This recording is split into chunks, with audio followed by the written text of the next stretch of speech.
नमस्कार। सत्य संवादमा म यहाँहरूलाई हार्दिक स्वागत गर्दछु। जीवराम भण्डारी। आज यहाँहरू सामुन्ने उपस्थित हुनुहुन्छ सृजना सिंह। उहाँ नेपाली काङ्ग्रेसबाट अर्थात् 5 दलीय गठबन्धनबाट काठमाडौँ महानगरपालिका प्रमुखी उम्मेदवार हुनुहुन्छ नेपाली काङ्ग्रेसबाट। उहाँसँग आज म समसामयिक विषय उठान गर्ने प्रयत्न गर्नेछु। काठमाडौँ महानगर बग्रेलती समस्याले घेरिएको छ। समस्या नै समस्याको थुप्रो छ। यो थुप्रोका माझमा नेपाली जन उकुस मुकुसको अवस्थाबाट लामो समयदेखि गुज्रेका छन्।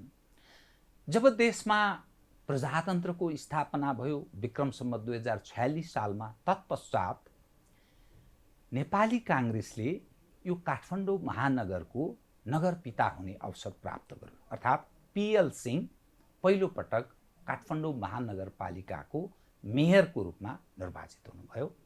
पञ्चायत कालमै पनि नेपाली काङ्ग्रेसका तर्फबाट हरिबोल भट्टराई प्रधान पञ्चको रूपमा उहाँले जित्नु पनि भएको थियो। उहाँ काङ्ग्रेसकै व्यक्तिको रूपमा उम्मेदवार भएर उहाँले चुनाव जित्नु भएको थियो। तत्पश्चात 46 को परिवर्तन पश्चात पटक पटक नेकपा एमालेका तर्फबाट 2 पटक केशव स्थापित र विद्या सुन्दर साक्य क्रमशः महानगरका प्रमुख हुनुभयो। त आज म सृजना सिंहसँग तपाईको उम्मेदवारी किन र काठमाडौँ महानगरका समस्यालाई तपाईले कसरी हेर्नु भएको छ र सृजना सिंह उप उठेका कयौं प्रश्नहरू छन्। प्रतिपक्षीहरूले अनेकौं प्रश्नहरू पनि गरेका छन्। विगतमा उहाँको के योगदान थियो? गणेश मानुकी बुहारी, मङ्गलादेवी सिंहकी बुहारी, प्रकाशमान सिंहकी अर्धाङ्गिनी भएकै आधारमा मात्रै भोट दिने काठमाडौँवासीले यस्तो प्रश्न उहाँका आलोचकहरूले बारम्बार गरेका छन्। तर सृजना सिंह एउटा त्यस्तो व्यक्ति हो जो गोर्खामा जन्मिनु भयो। 36 सालदेखि नै निरन्तर नेपाली काङ्ग्रेससँग आबद्ध भएर अर्थात् प्रकाशमान सिंहसँग विवाह पूर्वदेखि नै नेपाली काङ्ग्रेसको राजनीतिमा आबद्ध रहेर त्यसलाई निरन्तरता दिइरहनु भएको छ। त आज म उहाँसँग यो समग्र विषयलाई क्रमशः उठान गर्नेछु। सर्वप्रथम म उहाँलाई स्वागत गर्छु। स्वागत छ तपाईँलाई कार्यक्रममा। हस्, नमस्कार, धन्यवाद। हजुर, तपाईँ एउटा सामान्य हिसाबले त्यति टेलिभिजनमा तामझाम गर्ने बोल्ने त्यति बानी पनि छैन होला, तर म त आउँदैन। तर सामान्य रूपमा तपाईसँग म आज हजुर जो म कुरा विषयहरू उठान गर्नेछु र तपाईले मलाई जवाफ दिँदा पनि हजुर सत्यको निकट पुग्ने गरी मलाई जवाफ दिनु होला। हजुर, तपाईमाथि मानिसका के प्रश्न छ भने मैले अघि पृष्ठभूमिमा बताए झैं सृजना सिंहको खास योगदान छैन। उहाँले आफ्नो ससुराको नाम, सासूको नाम र पतिको नाम बजाएर फाइदा लिन खोज्नु भएको छ। तपाईका विरोधी पक्षहरू यो तपाई उप आरोप लगाएका छन्। के भन्नुहुन्छ बताउनुस् त? हैन, यो त एकदमै सरासर गलत र एकदम झुट आरोप हो। यो मलाई चिन्नेहरूले सबैलाई थाहा छ। त्यही हो कि म एकदम लो प्रोफाइलमा बसिराखेँ। मैले आफूलाई कहिले पनि कुनै पद पनि लिन चाहिनँ, खोजिनँ र लिँदा पनि लिएन। तर मैले पार्टी कहिले पनि छाडेको थिएन। हेर्नुहोस्, म त 2033 सालमै काङ्ग्रेसको सदस्यता लिएको मान्छे। त्यो बेलामा 33 सालमा म 9 कक्षामा पढ्थेँ। त्यो बेलामा त्यसपछि म 34 सालमा एसएलसी दिएपछि म काठमाडौँमा आएपछि म नेपाल विद्यार्थी सङ्घको राजनीतिमा म लागेँ।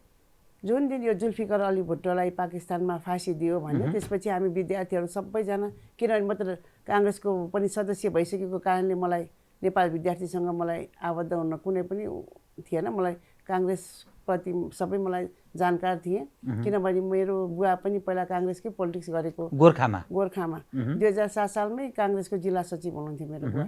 तपाईको माइत पनि पट्टि पनि काङ्ग्रेस, यता घरपट्टि पनि काङ्ग्रेस भएछ हैन? मेरो बुवा चाहिँ जब मेरो बुवाको बुवा हजुरबुवा स्वर्गीय भइसकेपछि मेरो बुवाले चाहिँ अब भाइहरू सबै सानो छ भनेर फेरि आफ्नै उहाँहरू व्यापारिक ब्याकग्राउन्डको परिवारको मान्छे, अनि फेरि आफ्नै व्यापार नै उहाँले सम्हाल्नपट्टि फर्किनु भयो र व्यापारलाई नै निरन्तरता दिनुभयो अन्तिम समयसम्म पनि। अलि स्वर्गीय भइसक्नु भयो मेरो बुवा। म त्यो भएको कारणले मैले यो 34 सालमा एसएलसी दिएपछि म काठमाडौँ पढ्न आएँ। त्यसपछि मैले अघि भर्खर भने अब त्यो विरोध कार्यक्रममा म गएँ। त्यसपछि पनि म यो महाबौद्ध क्याम्पसको 3 वर्ष त म इकाइ सभापति भएर त्यस प्रतिबन्धित अवस्थामा भन्नुहोस् न, अहिले जस्तो अवस्था थिएन त्यो बेलामा। नेभी सङ्घको इकाइ सभापति भए। पछि शङ्करदेवमा गएँ म बिकम गर्नलाई।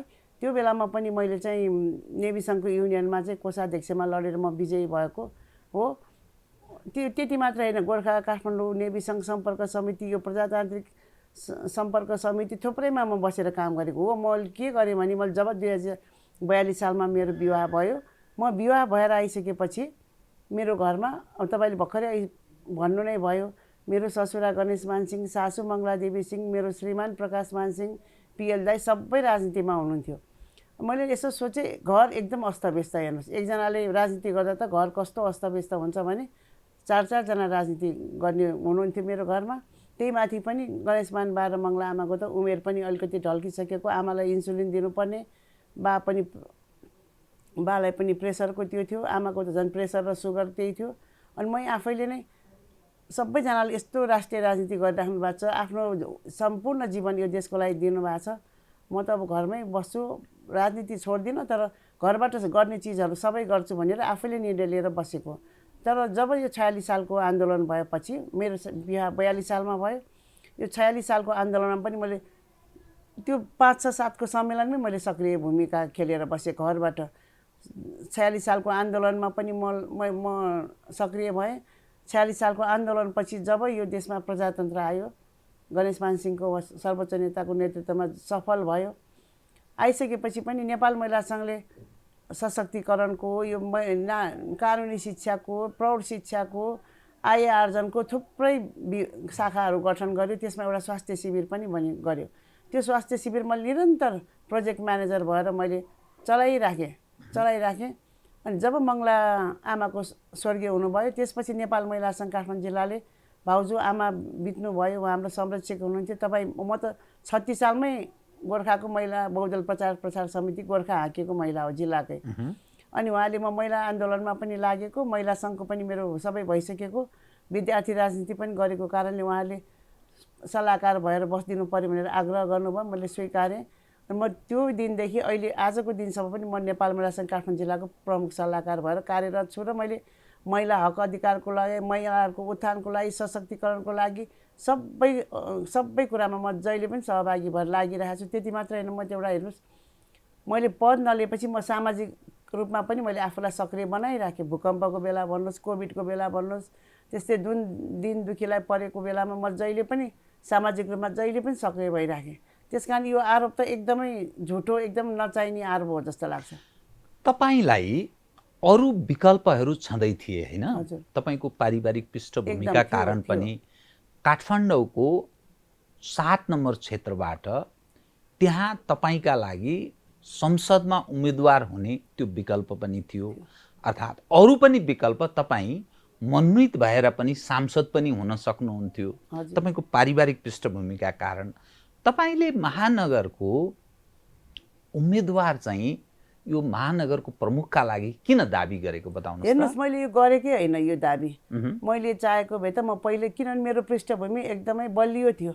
म त हनुमान ढोकाको छिरीमा पनि पटक गएर बसेको छु विद्यार्थी आन्दोलनमा, यो देशमा प्रजातन्त्र ल्याउनलाई। तर विवाह भएपछि जब मैले घर सम्हालेँ, बिस्तारै यसो हेरेँ, यो नेता इन्जिनियरको श्रीमती इन्जिनियर भयो भने आहा कस्तो राम्रो जोडी भन्ने, डाक्टरको श्रीमती डाक्टर भन्ने आहा भन्ने, नेताको श्रीमती पोलिटिक्समा राजनीतिमा आयो भने सबै त्यो नेताको श्रीमतीलाई चाहिने भने त्यो मैले सबैतिर हेर्दै गएँ। अनि म आफैले होइन, म त अब चुप्पै लाएर बस्छु, अब श्रीमान पनि अब केन्द्रीय नेतृत्वमा अनि राजनीतिमा हुनुहुन्छ, बस्छु भने आफ्नो किसिमले गरिराखेँ। पार्टी छोड्दा पनि छोडिनँ, मेरो सदस्यता पनि रिन्यू गरिराखेँ, सबै गरिराखेँ। त्यो मैले तपाईँले जुन भन्नुभएको जस्तो 7 नम्बर क्षेत्र भन्नुभयो, राष्ट्रिय भन्नुभयो, म सबै चिज हुन सक्थेँ मैले चाहेको भए। मैले आफैले नचाहेर बसेको। तर अहिले चाहिँ मेरो कस्तो भयो भने अचम्मै भयो मेरो। मैले खोजेको पनि थिइनँ, मैले हुन्छु भनेर सोचेको पनि थिइनँ। कसरी तपाईँ? त्यही म पनि त्यही भन्दैछु हजुरलाई। यो नेपाल महिला सङ्घको नियमित बैठक हुन्छ महिनाको एकपटक। यसपालिको यो चैत्र महिनाको बैठक चाहिँ कुन किसिमले उहाँहरूले गर्नुभएको थियो अरे भने, स्थानीय चुनाव नजिक आइरहेको, अब हामीले चाहिँ यो 33% पनि माग गर्ने, अनि यो हामी त आरक्षणको कोटामा मात्रै राख्थ्यौँ नि महिला भनेपछि त अब उपमेयर र वडा सदस्य मात्रै राख्ने त्यस्तो चलिरहेको। अनि अब भएन यो, अब यसपालि त हामी मेयर पनि माग गर्ने वडा अध्यक्ष पनि माग गर्ने भन्दाखेरि त एकाएक त्यहाँ मिटिङबाट त कसरी आवाज आएछ भने ल सृजना भाउजू हाम्रो प्रमुख सल्लाहकार हुनुहुन्छ, उहाँ त अब सधैँ केही पद नलिकन लागिराख्नु भएको छ, कहिले पद माग्नु पनि भएको छैन, पद लिनु पनि भएको छैन, उहाँ सक्षम हुनुहुन्छ, सबै महिला हक अधिकारको लागि सामाजिक काममा सधैँ सक्रिय हुनुहुन्छ, उहाँलाई चाहिँ ल हामी मेयरको प्रस्ताव गर्ने भनेर माइन्ड गरेपछि त्यहाँ सबैले एकै किसिमले सर्वसम्मत रूपमा सबैजना खुसी भएर ताली बजाउनु भएछ दिदीबहिनीहरूले। त्यसपछि जिल्लालाई बुझाउनु भएछ, मलाई भन्न आउनुभयो भाउजू हामीले त यस्तो गऱ्यौँ, प्रस्ताव राख्यौँ, तपाईँलाई स्वीकार्नु पर्यो, यो चाहिँ हामीले माथि केन्द्रमा पनि दबाब दिन्छौँ, जिल्लालाई पनि दिन्छौँ, महानगरलाई पनि दबाब दिन्छौँ भनेर भन्नुभयो। म नै एकछिन अलमल परेँ। मान्छेले भन्छ नि यो नेताको श्रीमती भएर पायो, विरासतले पायो भन्छ, मलाई त थाहा छैन मेरो श्रीमानलाई कसरी थाहा हुन्छ। त्यसपछि यो न्युज चाहिँ भाइरल जस्तै भयो हेर्नुहोस्। भाइरल जस्तो भएपछि त कसरी अलिकति मेरो जिन्दगीको यो मोड भनौँ न फेरिँदै गयो भने मसँग काम गर्ने समकालीन साथीहरूको पनि सबैको फोन आउन थाल्यो, तिमीलाई त यसरी महिला सङ्घले प्रस्ताव गरेछ, तिमी त सक्षम छौ, यस्तो दुःखको बेलामा तिमीले लडेको महिला, तिमीले सक्छौ, अगाडि बढ, तिमी अगाडि आउनुपर्छ, अहिले महिलाको जमाना छ, महिलाहरू सशक्त भइसक्यो भन्ने आवाज आएपछि यो भातृ सङ्गठन, म त नेपाल विद्यार्थी सङ्घको पनि राजनीति गरेको मेरो विद्यार्थी कालमा, उहाँहरू पनि मलाई दबाब दिन आउनुभयो, तरुण दलको पनि आउनुभयो। हुँदाहुँदै त अब मैले पनि अलिकति सबै म सक्षम भएर म सक्ने भएर नै यो काठमाडौँ जहिले पनि अस्तव्यस्त छ, म सृजना भाउजू आयो भने सक्छ, सृजना सिंह आयो भने सक्छ, अब तपाईँ अगाडि बढ्नुभयो, तपाईँ अगाडि बढ्नुहोस् भनेर जुन हौसला दिनुभयो। अनि मैले पनि हो कि क्या हो यो अरूले यत्रो मलाई मूल्याङ्कन गरेछ, मैले नै मलाई नगरिरहेको हो कि के हो भनेर मैले पनि अलिकति आफूलाई चाहिँ अलिकति परिवर्तन चाहिँ गरेँ। तपाईसँग नि म अलिक फरक ढङ्गले अर्को विषय उठान गरेँ है। लौह पुरुष हजुर गणेश मानसिंह, तपाईँ उहाँको बुहारी है, उहाँको हजुर। अलग इतिहास, एकदमै। उहाँ निस्वार्थी व्यक्ति, एकदमै। तर उहाँले जीवनको उत्तरार्ध कालमा नेपाली काङ्ग्रेस परित्याग गर्नु, यसकारण परित्याग गर्नुभयो काङ्ग्रेसको नेतृत्व प्रजातान्त्रिक भएन, अब म यो पार्टीमा रहेर सारा त्यहाँका अपराधजन्य कामको म जिम्मेवारी भागीदार हुन तयार हुन्न भनेर उहाँले काङ्ग्रेस परित्याग गर्नुभयो। कतिपय मानिसले बारम्बार प्रश्न के गरिरहे भने तपाईहरूले, तपाईँ र प्रकाश मानसिंहले अहिले पनि बुवाको जो नाम लिइरहनुहुन्छ, परिवारको सदस्यको नाताले त लिन मिल्ला, तर राजनीतिक कारणले यसकारण लिन ठिक छैन। गणेशमानजी नै पछिल्लो काङ्ग्रेससँग असन्तुष्ट हुनुहुन्थ्यो, यो प्रश्न गर्छन्, के भन्नुहुन्छ तपाईँ? होइन, यो कुरामा नि म त के भन्छु भने नि गणेशमान सिंहले उहाँको पार्टी काङ्ग्रेस थियो, उहाँले काङ्ग्रेसबाटै राजनीति गर्नुभएको होइन, काङ्ग्रेसबाटै उहाँ अब काङ्ग्रेसको वरिष्ठ नेता पनि हुनुभएको, तर उहाँको राजनीति त्यति मात्रै हेरेर त्यस्तो मात्रै गरेर चाहिँ म उहाँको मूल्याङ्कन हुन्छ जस्तो लाग्छ। उहाँले यो देशको जनताको लागि राजनीति गर्नुभएको थियो, यो देशको लागि गर्नुभएको थियो, यो उहाँले आफ्नो सम्पूर्ण जिन्दगी यो देशको नागरिकलाई रैतीबाट नागरिक बनाउन गर्नुभएको थियो। त्यसकारण उहाँले चाहिँ आफ्नो पार्टीको होस् अरू पार्टीको होस् सबैलाई उहाँले नराम्रो कुरामा अगाडि नै विरोध गर्नुहुन्थ्यो। मेरो पार्टीले नराम्रो काम गरे पनि राम्रो, अरू पार्टीले नराम्रो काम गरे नि राम्रो गऱ्यो भने त्यो राम्रो गर्नेलाई अरू पार्टीको पनि प्रशंसा गर्नुहुन्थ्यो उहाँले। उहाँ पछि उहाँको राजनीतिक किसिम अर्कै बेग्लै, किनभने म त उहाँ बुहारी भएर नजिकबाट उहाँलाई देखेको छु नि। त्यस कारण उहाँले चाहिँ अब यो देश सबैको हो, यो देश चाहिँ अब एउटा पार्टीको मात्रै होइन, अब यो हामीले यो सबैको लागि हामीले लडेर यो ल्याएको हो, सबैलाई समान व्यवहार हुनुपर्छ, सबैलाई हुनु। त्यस कारण उहाँको त्यो चित्त दुखाइ मात्रै हो होइन। उहाँलाई चाहिँ नेपाली काङ्ग्रेसले कहिले पनि छोडेन, कहिले पनि छोडेन। नेपाली काङ्ग्रेस पनि उहाँले छोड्नु भएन, किनभने वास्तवमा मान्छेहरूले छोड्यो भन्छ नि, उहाँ त्यो निष्क्रिय भएर बस्नुभयो, अलिकति निष्क्रिय चाहिँ हुनुभएको। किन निष्क्रिय हुनुभयो? होइन, मैले भने नि उहाँले देशको लागि यहाँको जनताको लागि राजनीति गर्नुभयो कि अन्तिम समयमा उहाँले पार्टी स्वार्थभन्दा माथि गएर गर्नुभयो, त्यो कारणले मात्रै त्यस्तो देखेको, वास्तवमा त्यो चाहिँ होइन। तपाईँको राजनीतिक यात्राका कारणले प्रकाश मानसिंह जो यसपटक नेपाली काङ्ग्रेसको महाधिवेशनमा सभापतिको उम्मेदवार पनि हुनुभयो। पछि उहाँले शेरबहादुरजीलाई सहयोग गर्नुभयो। तपाईको राजनीतिक यात्राका कारण प्रकाशमानजीको राजनीति त दाउमा पर्ने होइन, किनभने श्रीमान पनि राजनीतिक फाइदा लिने, श्रीमती पनि राजनीतिक फाइदा लिने, यो त परिवारवाद जस्तो भयो भनेर तपाईको परिवार भन्दा बाहिर रहेका अर्थात् काङ्ग्रेस भित्रैबाट काङ्ग्रेसको राजनीतिमा अप्ठ्यारो स्थिति तपाईहरुलाई सिर्जना त हुँदैन? अब होइन, हुँदैन। उहाँको राजनीति आफ्नै छ। यो त अब यो महानगरमा जुन मैले आइरहेको छु नि, यो न प्रकाशमान सिंहले मलाई अगाडि बढाएको हो, न मैले उहाँको राजनीति मैले उ गर्न आएको हो, न काङ्ग्रेसले मलाई प्रकाशमानलाई उ गर्नलाई गरेको हो। यो महिला सङ्घले मलाई अगाडि बढाएको हेर्नुहोस्। यो काठमाडौँ महानगरको स्थानीय निकायको भनेको एउटा सामाजिक काम पनि हो। यो समाजमा यो समाजको वडाको टोलको यो विकास गर्ने काम हो। यो नीति निर्माण गर्ने काम होइन। यो नीति निर्माण गर्ने ठाउँमा होइन कि नीति निर्माण गरेकोलाई कार्यान्वयन गर्ने ठाउँ हो र यो सामाजिक सेवा पनि हो। यसमा उहाँको र मेरो कुनै पनि हुँदैन र उहाँकोलाई मैले गरेर उहाँलाई नराम्रो हुने, उहाँले गरेर मलाई नराम्रो हुने के पनि हुँदैन यसमा। अर्थात् सिंह परिवार अप्ठ्यारो स्थितिमा त जाँदैन भन्न खोजेको? जाँदैन, एकदम मैले त्यही जाँदैन भन्न खोजेको। यो बिल्कुल फरक हो हाम्रो यो काम कारबाही भन्नुहोस् न। यो मेयर हुने र यो उहाँको राष्ट्रिय केन्द्रीय नेतृत्वमा बसेर सांसद भएर अब नीति नियम बनाउने यो एक पुरै फरक किसिमको काम हो। यो नेपाली काङ्ग्रेसमा म त भन्छु मैले गरेर उहाँलाई सहयोग हुन्छ। उहाँकोबाट पनि मैले कति कुराहरू बुझ्न, उहाँ त अब राजनीतिज्ञ मान्छे होइन, कति कुरा उहाँबाट पनि सहयोग पाउँछु, मलाई पनि सहयोग हुन्छ, मैले पनि उहाँलाई सहयोग गर्ने मौका पाउँछु जस्तो लाग्छ मलाई। हामी दुईजनाको जुट्दैन यसमा। राजनीतिमा नि घटनाक्रमले कस्तो बनाउँछ भने तपाईको पार्टी नेपाली काङ्ग्रेसमा गुट उपगुट छ, त्यो दुनियाँले जान्दछन्, तपाईँ पनि भलिभाँति जान्नुहुन्छ। कति तपाईँलाई व्यक्त गर्न मिल्ने, कति नमिल्ने त्यो अलग पक्ष छ।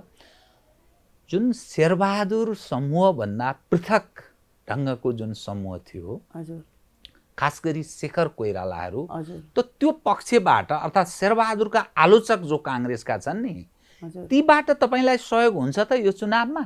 सहयोग हुन्छ होइन, झन् बढी उत्साहित उहाँहरू हुनुभएको छ। के कारण? अहिले किनभने नि म एउटा कुनै पनि हेर्नु, मैले अघि नै भनिसकेँ, म 33 सालमा काङ्ग्रेसको सदस्यता लिएको मान्छे।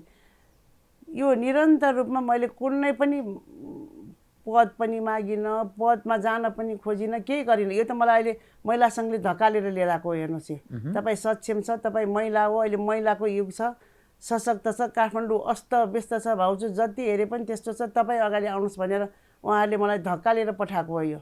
अनि त्यसपछि मात्रै मैले निर्णय लिएँ। म त 1-2 दिन त म नै अलमलमा परेर मैले निर्णय पनि लिएको थिएन हेर्नुहोस् यहाँ यो कुरामा। त्यसकारण त्यसपछि जब पार्टीले पनि मलाई महानगरले पनि बाध्य भयो, महानगरले मेरो नाम पठाएपछि केन्द्रमा पुग्यो। केन्द्रमा त अब काठमाडौँका नेताहरू पनि हुनुहुन्छ नि, अब मेरो प्रकाशमान सिंह हुनुहुन्छ, गगन थापा हुनुहुन्छ, उहाँहरू अरू नेताहरू पनि जुन त्यो निर्णायक कमिटीमा हुनुहुन्थ्यो, सबैजना एकदमै खुसी हुनुभयो अरे। किनभने मसँग 36 सालमा सँगसँगै जुलुसको नेतृत्व गर्ने, मसँगै लट्ठी खाने, मसँगै हनुमान ढोकामा बस्ने साथीहरू पनि त्यहाँ हुनुहुन्छ।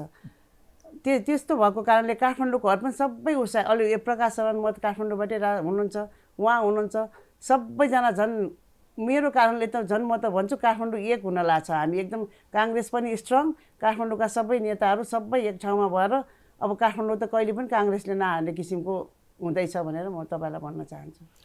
तपाईँसँग नि म अलिक पृथक, काठमाडौँ महानगर समस्या नै समस्याबाट गुज्रिएको छ, अनेकौं समस्याहरू छन्। यदि तपाईँ नेपाली जनबाट खास गरी काठमाडौँ महानगरवासी जो मतदाता छन् तिनको भोट पाउने हो भने उनलाई तपाईँले विश्वासमा लिनुपर्छ। त तपाईँलाई काठमाडौँ महानगरवासीले किन मत दिने बताइदिनुहोस् त? काठमाडौँ महानगरवासीले किन मत दिने भन्दा नि हेर्नुहोस्, मैले अब नराम्रो हुने काम केही गरेको छैन अहिलेसम्म। सामाजिक रूपमा मैले निरन्तर काम गरिरहेको काठमाडौँवासी सबैलाई थाहा छ। तपाईँले आमा घरमा गएर सोध्नुहोस्, ज्येष्ठ नागरिक घरमा गएर सोध्नुहोस्, महिलाहरूलाई गएर सोध्नुहोस्, युवाहरूलाई गएर सोध्नुहोस्, मैले निरन्तर गरिरहेको छु। त्यसकारण उहाँहरूसँग म प्रति एकदम अपेक्षा छ, सृजना सिंह आएर चाहिँ गर्छ भनेर। त्यसकारण यो कुरामा चाहिँ उहाँहरू एकदमै विश्वास छ यो कुरामा चाहिँ। मूलत तपाईँ एउटा महिला भएको नाताले तपाईँ धेरै के महिलाबाट बढी आश गरिरहनु भएको छ मत? होइन, महिलाबाट त म गरिहाल्छु। हेर्नुहोस्, म सामाजिक अभियन्ता, म महिला पनि, महिलाहरू धेरै खुसी पनि भएको छ। मलाई अहिले अगाडि सारेको पनि महिलाले हो, अगाडि आउनुहोस् भनेर। म त चुप्लाएरै बसिरहेको थिएँ, पद नलिकन आफ्नो काम गरिरहेको थिएँ मैले। महिलाहरूबाट त म सबैजना खुसी हुनुभएको छ। पार्टीको नेताहरू हेर्नुहोस्, यहाँ अहिले अस्ति मेरो घोषणा सभामा हेर्नुहोस्, अब हाम्रो पूर्व सभा गगन थापा आउनुभयो, हाम्रो प्रकाश शरण महतो आउनुभयो, प्रकाश मानसिंह आउनुभयो, हाम्रो पूर्व सभापति भीमसेन दासले मेरो बारेमा राम्रोसँग बोलेर जानुभयो। अब ध्यान गोविन्द दाई आउनुभयो, सबै उपमेयर अहिले हरिप्रभा खड्कीदेखि लिएर सबैजनाले मेरो बारेमा राम्रो बोल्नु भएको छ। सबैजना उत्साहित हुनुहुन्छ, सबै एकमत काङ्ग्रेसभित्र। एकदमै एकदमै। मैले सोध्न चाहेको चाहिँ जनताहरू पनि त्यत्तिकै खुसी छ। हेर्नुहोस्, मलाई उम्मेदवार नेपाली काङ्ग्रेसले बनाइसकेपछि काठमाडौँको जनताहरू, हाम्रा त इष्टमित्र हुनुहुन्छ, साथीभाइ छ, जनताहरू जुन राजनीतिसँग वाक्क भएको थियो नि काठमाडौँकोहरू, जहिले पनि घरबाट निस्किन पाएको छैन, फोहोरको थुप्रो, यो ट्राफिक जाम, खाल्टाखुल्टी सडकहरू, फुटपाथको त्यस्तै बिजोग सबै देखिरहेको। अब चाहिँ बरु अब सृजना आएपछि चाहिँ किनभने म निरन्तर गरि त रहेको थिएँ नि काम, सृजना आएपछि चाहिँ अब गर्छ है अब भनेर एकदमै खुसी र एकदम उत्साहित भएको छ सबैजना अहिले काठमाडौँवासीहरू। नेपालको राजनीतिमा नेपाली काङ्ग्रेस झन्नै 32 वर्षदेखि निरन्तर सत्ता वा त्यसको निकट रहेर काम गरिरहेको छ। मानिसहरूमा एक खाले असन्तुष्टि यसकारण छ, हामीले प्रजातन्त्र आगमन पश्चात जो आश गरेका थियौँ त्यो हाम्रा आशाहरू निराशामा परिणत हुँदै गए। त्यसकारण यसको मूल जिम्मेवार काङ्ग्रेस छ, कम्युनिस्ट पनि त्यत्तिकै छ। त्यसकारण हामी विकल्प खोज्नुपर्छ। जो नयाँ पुस्ता भनिरहेछ नि, त ती पुस्तालाई तपाईँ के भन्नुहुन्छ? कसरी तिनले मत दिन्छन् तपाईँलाई बताउनु त? विकल्प जो खोजिरहेछन्, विकल्प खोज्छौँ हामी त भन्छन् नि त। होइन होइन, त्यो पुस्ताहरूले पनि एकपटक नखोजेको पनि होइन। तर अब प्रजातन्त्र आएको कति नै भएर 46 सालपछि त हो नि, आउने बित्तिकै अब चटक गरेर जस्तो गरेर सबै त दिन सक्दैनौँ नि। यस्तो अस्तव्यस्त छ नि देश त। अब यहाँ त शान्ति, सुरक्षा, प्रशासन सबै व्यवस्था नै अब अस्तव्यस्त, एकलौटी व्यवस्थाबाट बहुदलीय व्यवस्थामा आएको।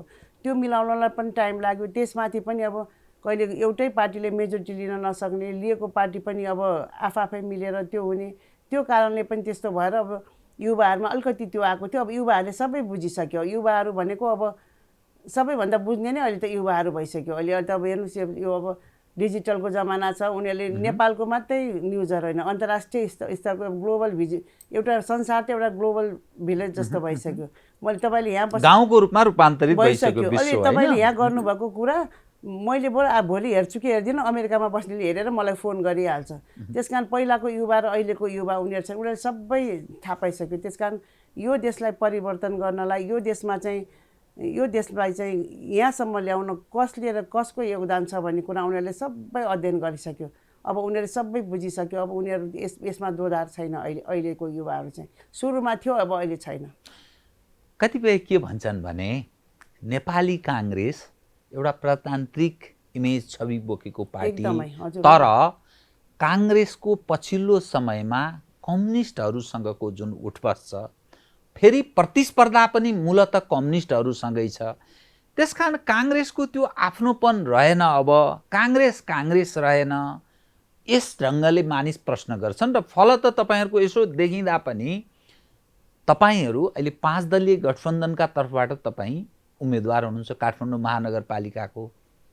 त्यसमा तपाईँलाई प्रचण्डजीको पार्टी, माधव कुमार नेपालजीले नेतृत्व गरेको नेकपा एकीकृत समाजवादी, प्रचण्डजीको माओवादी केन्द्र, त्यस्तै मधेस केन्द्रित ठानिने जसपा अनि मोहन विक्रम सिंहले नेतृत्व गरेको राष्ट्रिय जनमोर्चा, जुनसँग तपाईँ गठबन्धन गरेर तपाईँ तालमेल गरिरहनु भएको छ नि, काङ्ग्रेसको आफ्नोपन केही बाँकी रह्यो त? त्यही कुरा म भन्न चाहन्छु तपाईँलाई। अब काङ्ग्रेससँग पनि एकपटक वृतृष्णा भएर उनीहरूलाई तल झारेकै हो जनताले। झारेको 2/3 त दियो नि त विपक्षीलाई त।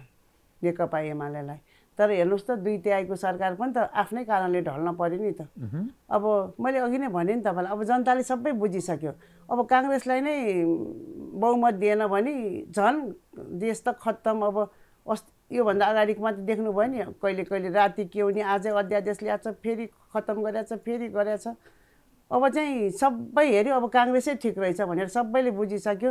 अब अहिले त हामी त सरकारमा मेजोरिटीमा छैन नि त। अब गठबन्धन नगरिकन त आफूले चाहेको चिज केही पनि हुँदैन अहिले। यो हाम्रो सरकारको, हाम्रो पार्टीको बाध्य पनि हो जस्तो लाग्छ। मलाई सबै कुरा मलाई थाहा छैन, तर अब यो बाध्यता हो जस्तो लाग्छ। अब चाहिँ जनताले पनि बुझिसक्यो, हाम्रो बाध्यताले पनि हामी गठबन्धनमा जानु परेको छ। अहिले हामी नै गठबन्धनकोसँग अब भएर अहिले हामी उठिरहेका छौँ। मैसँग उठ्ने काठमाडौँ महानगरको उपमेयरै अब समाजवादीको कलम चिन्ह लिएर उठिराख्नु भएको छ। तर अब जनताले सबै बुझिसक्यो। अबले हामीले चाहेर हामी 2/3 छैन। अब हामीले त एकलौटी केही पनि गर्न सक्दैन।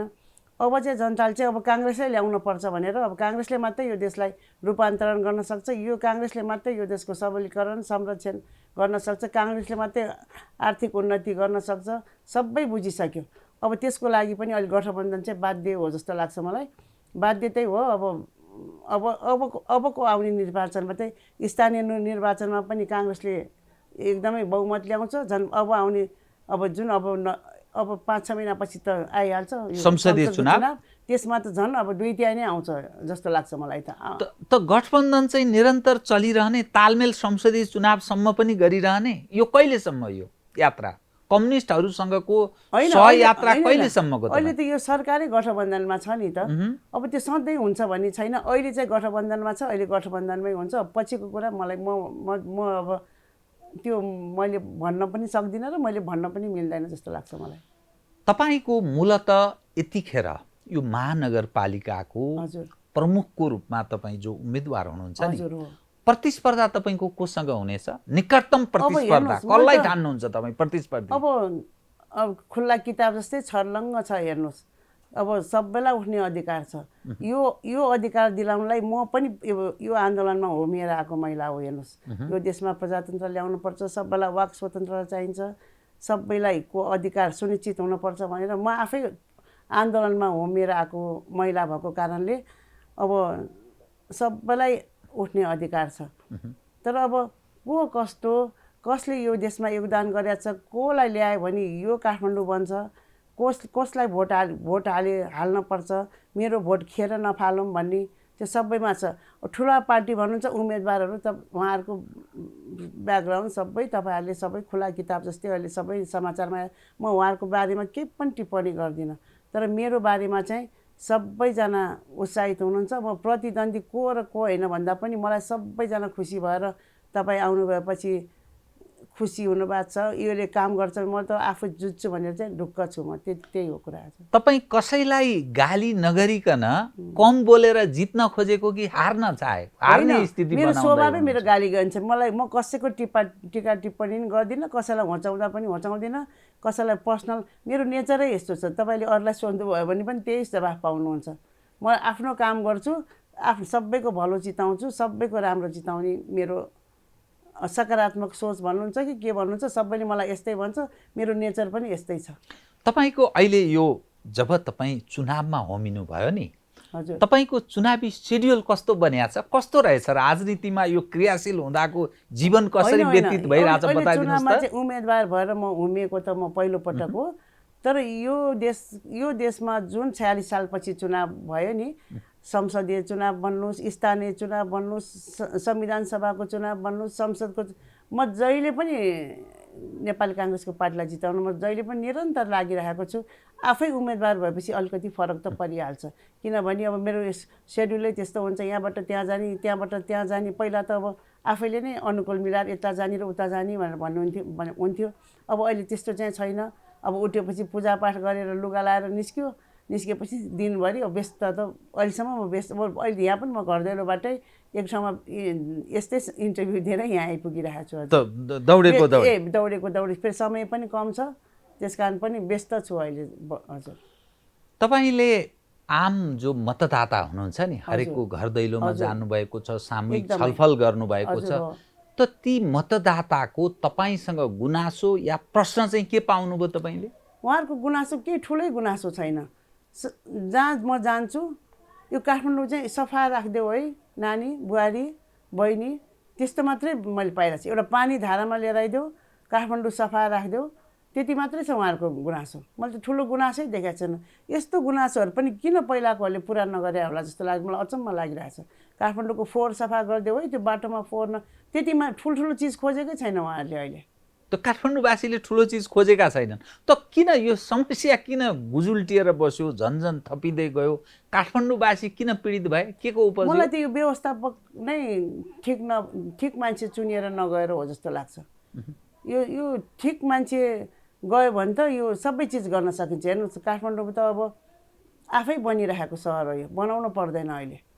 अब मरुभूमि जस्तो मान्छे त ठाउँ त हराभरा भइसक्यो भने काठमाडौँ त 100औं वर्ष भइसक्यो। यो त सभ्यताले भरिपूर्ण सहर। यहाँको रीतिरिवाज, बाजा पर्व जात्रा, अब गुठी भन्नु सबै काठमाडौँमा छ।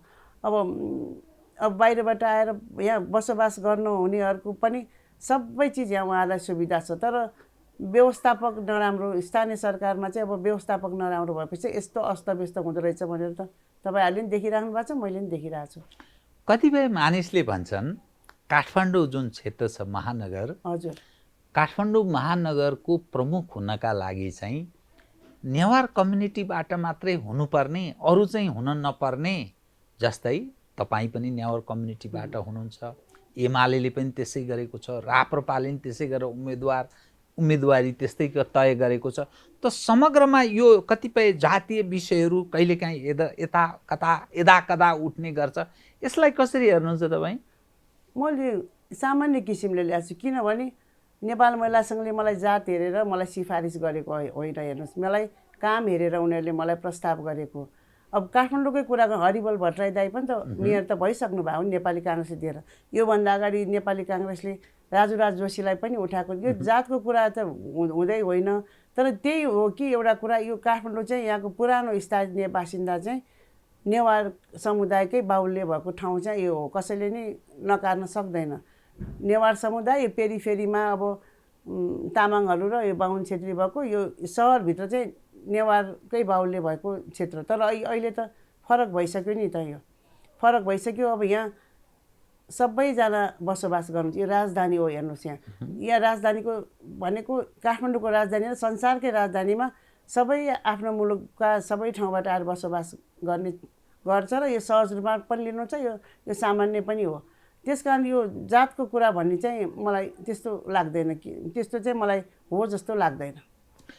काठमाडौँ त काठमाडौँमा बस्ने काठमाडौँवासी सबैको काठमाडौँ हो नि त। मलाई चाहिँ त्यो रूपमा लिन्छु म चाहिँ। कुन पक्षबाट, अर्थात् कुन जाति अथवा कुन सम्प्रदाय, कुनबाट बढी तपाईँले भोटको आशा गर्नु भएको छ भन्ने पनि मेरो आशा हो। होइन, मैले त सबैसँग आशा गरेको छु। हेर्नुहोस्, मैले काठमाडौँ महानगरभित्र बस्ने सबै समुदायसँग मैले आश गरेको छु। तपाईँलाई म अलिकति यो अवसरको रूपमा पनि म दिन्छु।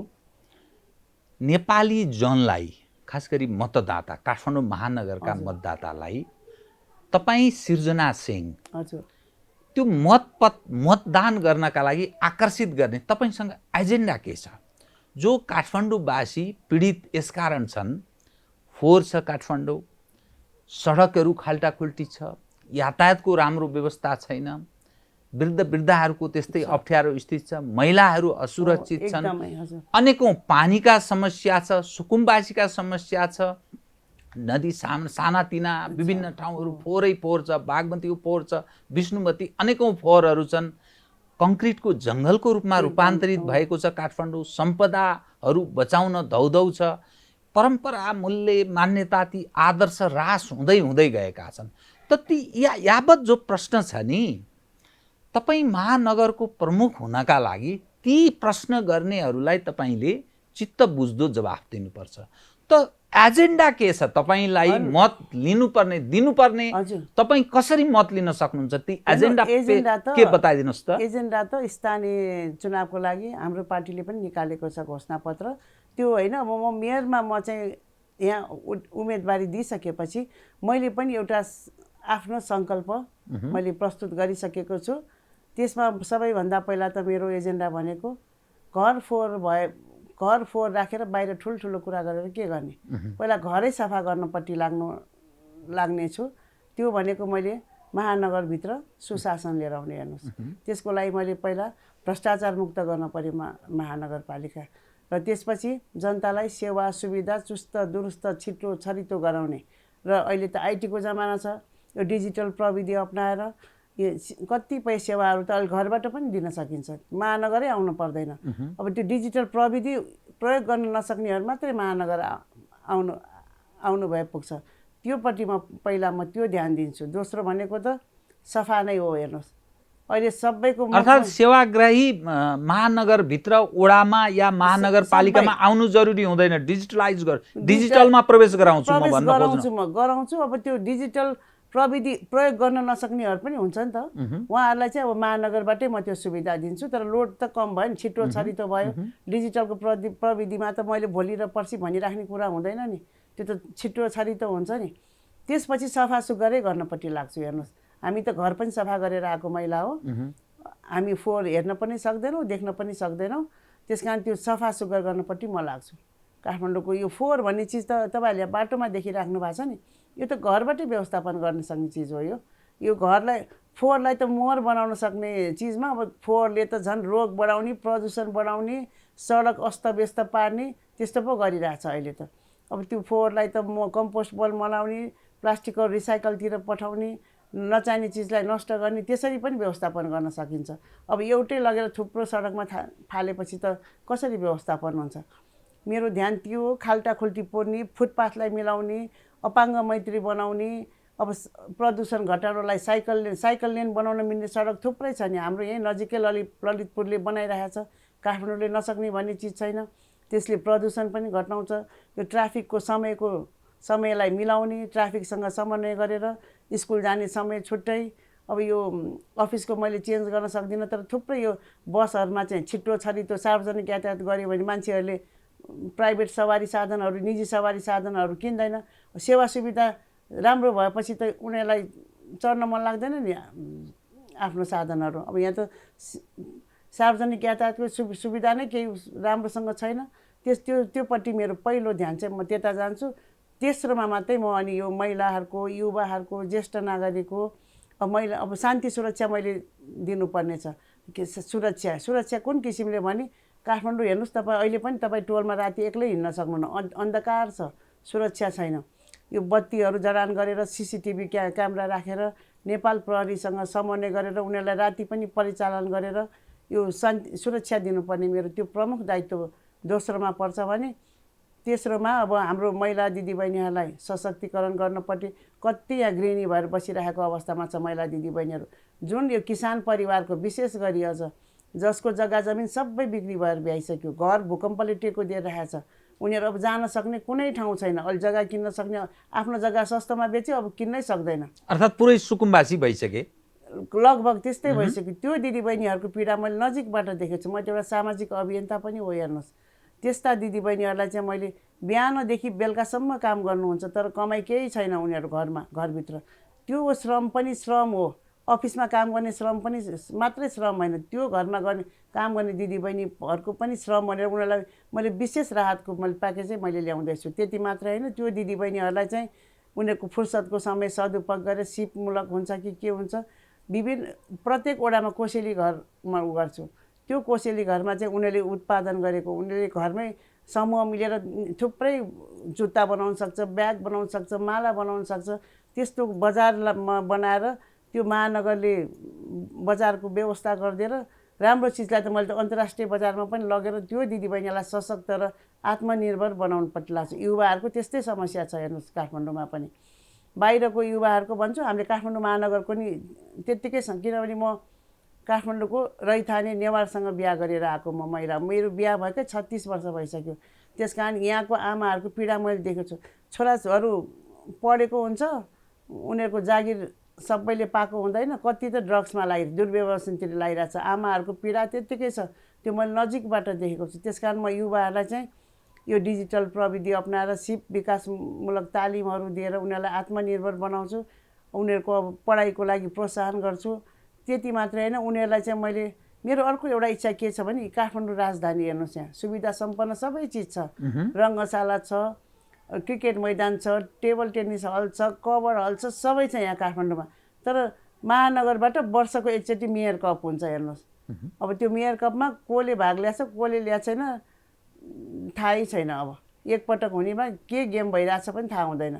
अब म त अब यो क्लबहरू टोल पछि छ हेर्नुहोस् काठमाडौँमा, तिनीहरूलाई म त फेरि आफै पनि पहिला खेलाडी पनि हो अलिकति, म भलिबल खेल्थेँ, कलेजमा त म क्याप्टेनै थिएँ भलिबलको, गोर्खामा शङ्करदेवमा काठमाडौँमा आएपछि। त्यस कारण मलाई युवाहरूलाई चाहिँ मलाई यो सबै पूर्वाधारहरू भएको ठाउँ भएको भएर मलाई खेलकुद प्रति एकदम आकर्षित गर्न मन छ। किनभने काठमाडौँको युवाहरूले घाँस काट्न जानु पर्दैन, दाउरा बोक्न जानु पर्दैन। हेर्नुहोस् यो खेलकुद प्रति उनीहरूलाई आकर्षित गर्यो भने उनीहरूको आफ्नो दिमाग पनि राम्रो हुने, हेल्थ पनि राम्रो हुने र काठमाडौँ महानगरको नाम मात्रै होइन देशकै नाम पनि राख्ने खेलकुदले, त्यो प्रति मेरो विशेष ध्यान जानेछ। अब ज्येष्ठ नागरिकको कुरा गर्नुहोस्, अब काठमाडौँमा खुला ठाउँ पनि छैन, जग्गा जमिन पनि छैन, घुम्ने ठाउँ पनि छैन। अब बाहिरबाट आएर यहाँ बसोबास गर्ने ज्येष्ठ नागरिकहरूको लागि त अब एक ठाउँमा एकजनाको घर छ भने उहाँहरूको जिल्लामा उहाँ अर्को वडामा हुन्छ। अब त्यहाँ त्यो टोलवासीहरू को चिन्दा पनि चिन्दैन। अब महानगरकै ले पहल गरेर एउटा वडामा एउटा ज्येष्ठ नागरिक भवन बनायो भने त सबैजना ज्येष्ठ नागरिक त्यहाँ बसेर मनको कुरा बहलाउने, रमाइलो गर्ने, मनोरञ्जन गर्ने, पछि त सबै आत्मीयता बढ्छ उहाँहरूमा। बढेर सहरभित्रको त अब आफ्नै टोलको हुन्छ, तर बाहिर वडाहरूमा अलिकति फरक छ। त्यो दुवैलाई मैले एड्रेस गरिरहेको छु। त्यस कारण त्यस्तो गरेर ज्येष्ठ नागरिकहरूलाई रमाइलोसँग दिन बिताउने मेरो एकदम इच्छा छ। किनभने हेर्नुहोस् म त अब छोरी त जन्मदै छोरी भएँ, मैले अब सासू ससुरा पनि म स्याहारेको मान्छे, म बुहारी भइसकेको मान्छे, आमा पनि भएँ, श्रीमती पनि भएँ, अहिले त म सासू पनि छु। त्यस कारण मलाई सबैको पीडा मलाई थाहा छ। त्यस कारण म ज्येष्ठ नागरिकहरूको लागि त्यो ज्येष्ठ नागरिक भवन बनाएर उहाँहरूलाई चाहिँ रमाइलोसँग दिन कटाउन मलाई एकदमै इच्छा छ। म त्यो गरेर पनि देखाउँछु। प्रत्येक वडामा एउटा ज्येष्ठ नागरिक भवन बनाउँछु। र अर्को कुरा यो सामुदायिक स्वास्थ्य केन्द्र, अहिले सामुदायिक स्वास्थ्य क्लिनिक भनेर प्रत्येक वडामा छ, तर अब यो स्वयंसेविकाहरूले मात्रै चलाइरहेको छ। अब म मेयर भइसकेपछि डाक्टर र नर्स पनि राख्छु त्यो स्वास्थ्य केन्द्रमा, स्वास्थ्य प्रवर्धन केन्द्र भनेरै म खोल्छु। र यो ज्येष्ठ नागरिक असहायहरूको लागि चाहिँ म घर घरमै सेवा पुर्याउने व्यवस्था गर्छु ज्येष्ठ नागरिकलाई लागि। र त्यति मात्रै नै स्वास्थ्यको लागि चाहिँ म चाहिँ यो एउटा सुविधा सम्पन्न महानगरीय हस्पिटल पनि खोल्छु, अस्पताल पनि। किनभने काठमाडौँमा अब सुविधा सम्पन्न अस्पतालहरू छ सरकारी, तर एकदम चाप बढी छ। किनभने यो त राजधानी हो, यो अब सबै ठाउँबाट यहाँ उपचार पनि गर्न आउनुहुन्छ, त्यो अब त्यो स्वाभाविक पनि हो। यहाँ सबै सुविधा सम्पन्न छ। तर महानगरवासीको लागि छुट्टै सुविधा सम्पन्न खोल्यो भने चाहिँ महानगरवासीलाई विशेष छुट दिएर र अझ यो ज्येष्ठ नागरिक र असहायहरूको त निःशुल्क पनि गर्ने गरेर म त्यो व्यवस्था गर्छु। हेर्नुहोस्, तर काठमाडौँ महानगरको जुन बजेट छ नि, हजुर, त्यो बजेटले तपाईँको दिमागमा धेरै चिज म गर्छु भन्ने जुन तपाईँमा उत्साह छ, तपाईँले एक हिसाबले समस्यालाई बुझ्नु नै भएको मैले ठाने। त त्यो कसरी परिपूर्ति गर्नुहुन्छ, कहाँबाट जुटाउनुहुन्छ? हेर्नुहोस्, इच्छा शक्ति हुनुपर्छ। त आँट म पुर्याउँछु भन्छ नि, आँट्यो भने सबै सक्यो। इच्छा शक्ति हुनुपर्छ। बजेट नभएको होइन काठमाडौँ नगरपालिकामा, यो व्यवस्थापन गर्न नसकेर यस्तो छताछुल्लो भएर यस्तो अस्तव्यस्त भएको हो। यो त्यो व्यवस्थापन गर्यो भने हुन्छ। यो त काठमाडौँ भनेको त हेर्नुहोस्, यो अहिले मात्र होइन, सयौँ वर्षदेखि यो व्यापारिक केन्द्र पनि हो काठमाडौँ भनेको त। यो त्यसलाई त हामीले व्यापारीहरूलाई करको दायरा बढाएर, अब करमा अलिकति भए पनि छुट गराएर भए पनि करको दायरा बढाएर हामीले काठमाडौँमा त हामीले जुन सोचेको कामहरू गर्नलाई के पनि आर्थिकको त के पनि कमी हुन्छ जस्तो मलाई लाग्दैन। तर नेपालीहरू पछिल्लो समयमा के ठान्दछन् भने, हजुर, राजनीति गर्ने जो मानिस छन्, चुनाव हुनु पूर्व चाहिँ म यो गर्छु ऊ गर्छु दुनियाँ भन्छन्। जब जितिसक्छन् त्यसपछि मतदाता पनि चिन्दैनन्, ती सब कुरा कहाँ बिर्सन्छन्। त अविश्वासको जुन अवस्था छ नि, विश्वास कसरी गर्ने भन्ने ज्वलन्त प्रश्न छ। होइन हेर्नुहोस्, अब म त मैले सबै चिज भोगिसकेको देखिसकेको मान्छे। मलाई त यस्तो मैले अहिले घर दैलोमै म आफै पनि विभोर हुन्छु। यति खुसी भएको छ कि हेर्नुहोस्, मलाई त अब गणेशमानको बुहारी पनि भन्नुहुन्छ, म गणेशमानको बुहारी हो, मङ्गलादेवी सिंहको बुहारी भन्छ। मेरो परिवारले यो देशलाई दिने बाहेक लिने काम कहिले गरेको छैन। हेर्नुहोस्, अब मैले अघि नै तपाईँहरूलाई सबै चिज भनिसकेँ। उहाँहरूलाई मेरो परिवारले भ्रष्टाचार अहिलेसम्म गरेको छैन। मेरो परिवारले यो काठमाडौँमा यो देशमा सामाजिक विचलन आउने काम कहिले पनि गरेको छैन। तपाईँले पनि सुन्नु भएको छैन होला। यस्तो विश्वास छ कि अब म आएपछि चाहिँ यसले गर्छ भनेर एकदम विश्वास छ उहाँहरूमा। किनभने मेरो ब्याकग्राउन्ड पनि हेरिरहेको छ नि, म त्यसै फुत्त म भात पकाएर निस्केर म चुनाव लड्न आएको महिला होइन नि। काठमाडौँवासीले त मलाई राम्रोसँग चिनिसक्नु भएको छ, चिनेको पनि छ। किनभने म यहाँ हरेक चुनावमा म हिँडेको छु। स्थानीय चुनाव होस्, संसदको चुनाव होस्, संविधान सभाको होस्, सामाजिक अभियन्ता, तपाईँ अहिले नै जानुहोस् न, यहाँको निसाय सेवा सदन भन्नुहोस्, आमा घर, त्यहाँ सबै तपाईँले त्यहाँ सोध्न जानुहोस् मेरो बारेमा। उहाँले सब मैले त्यही हो, म एकदम लो प्रोफाइलमा बसेर काम गरेँ। त्यस कारण मलाई अब यो छ नि, यो आरोप लगाउनेहरूले चिन्दैन, तर यहाँकोहरूले सबैलाई चिन्नुहुन्छ। त्यस कारण म चाहिँ त्यसमा चाहिँ एकदम म आश गरेको छ, म गरेर पनि देखाउँछु यो कुरा। तपाईँले मुलुकको र समग्रमा महानगरको समस्यालाई चाहिँ पहिचान गर्नुभएको मैले ठाने होइन, पहिचान गर्नुभएको रहेछ। तर सवाल के छ भने नि, त यो सम्पूर्ण समस्याको जड नै काङ्ग्रेस हो र कतिपय सवालमा कम्युनिस्टहरू पनि हुन्।